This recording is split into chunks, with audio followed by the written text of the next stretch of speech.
a new teaching authority. I don't know how many of you here love authority. How many? There we go, we have 1, 2.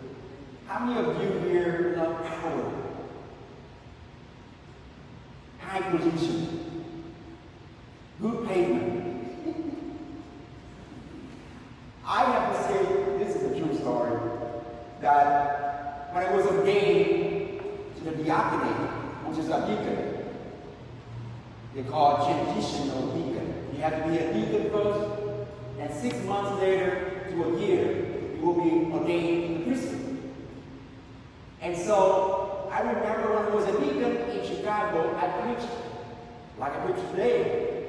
I didn't feel any power. My teaching, my preaching is no authority. I didn't feel anything. It's like dry like a desert. But when I was ordained to the priesthood in Houston, actually the priesthood here in New Orleans, but I worked in Houston in a parish like this, my whole posture, my whole energy, confidence, you name it, changed. Just like that. I no longer saw me as an English as a second language, no more Vietnamese, Asian, young priest, just do it. And so after the harmony, amen, said that. But you could feel it. Today, just imagine that young man, 30 years old, Jesus Christ, walked through the door, entering the synagogue. He's not a official scribe. He's not an official like teacher, because you have to go through seminary to be the scribe. He was not an official scribe. But somehow, when he taught or when he spoke up, people could feel it. Even the unclean spirit recognized this man. What are you doing? Are you coming here to destroy us? I know who you are. You are the Holy One of God. Now, did you hear the language of the unclean spirit? We call now evil and demon and all that. It's about destruction. It's about winner and loser. It's about division. It's about bullying. It's about whatever language you want to use. But Jesus just flipped it over. Quiet. Come out with him. My brothers and sisters, we live in a world today that's so much that kind of language. The language of blaming, the language of sarcastic, the language of division, the language of whatever. If we're not careful though, we will carry that language and that kind of speech, authority, teaching, even evangelization around us. Today we are disciples of Jesus. We are sons and daughters of God. We have to speak a different language. We have to use a different authority. And we say, what authority, Father? I want to introduce 3 things come from Jesus that I believe we speak with that authority.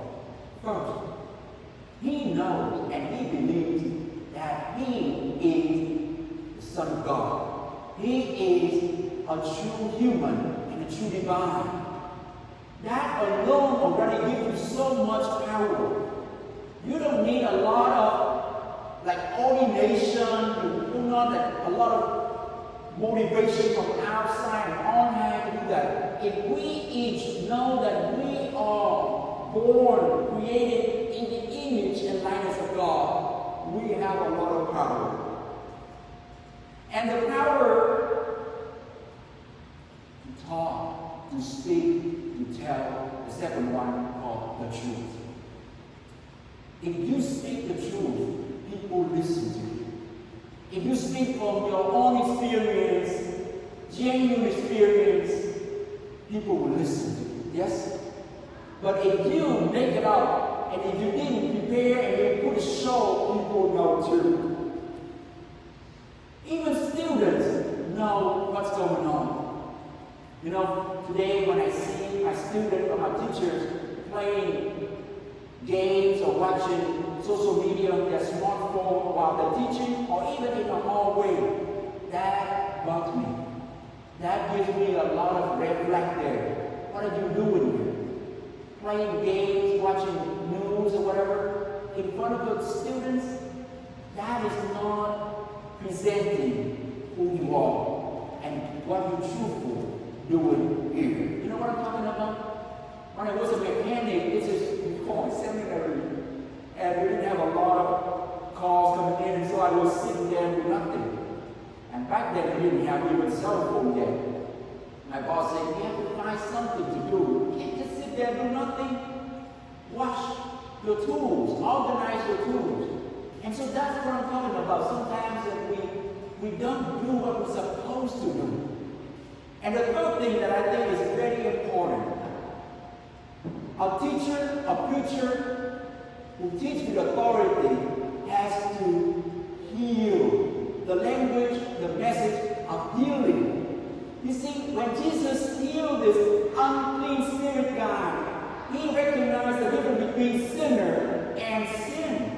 He cast out demon, unclean spirit, but that man after that, he's still in the assembly with the whole.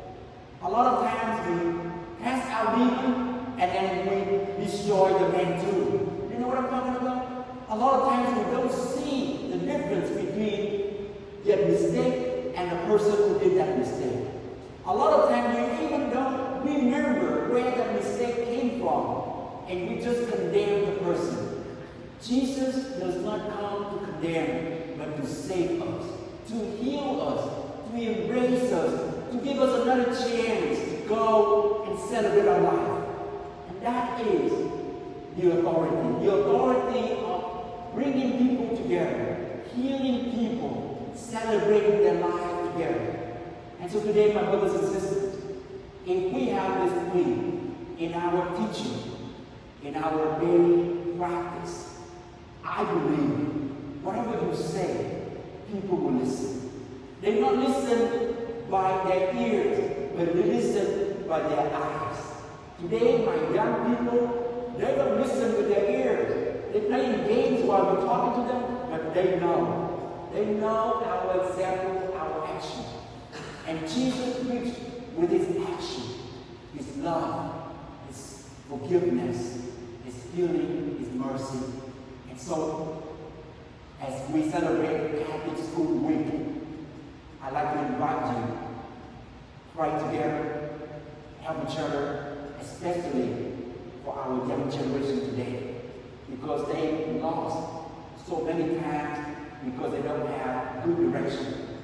And a lot of times they don't see the authority, the confidence, the truthfulness, the engagement, the dedication from their own teachers or even their own parents. And so let us be like Jesus today. Teach with the authority of love, the authority of humility, of service, dedication, and healing.